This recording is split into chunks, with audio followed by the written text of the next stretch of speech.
তুমি না তওবা করেছিলে? তুমি না শুধুমাত্র আল্লাহর জন্য সবকিছু ছেড়ে দিয়েছিলে? বুঝতে পেরেছিলে কোথায় তোমার আসল ঠিকানা? ভুলে গেছো? আবার কোন পাপ তোমায় গ্রাস করে নিল?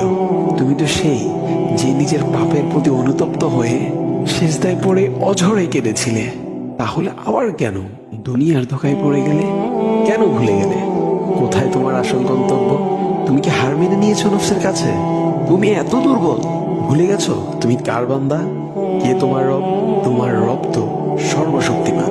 সর্বশক্তিমানের বান্দা আবার কখনো দুর্বল হয় নাকি? মৃত্যু পর্যন্ত লড়ে যাও তুমি। শয়তানকে দেখিয়ে দাও তোমার ইমানের পাওয়ার।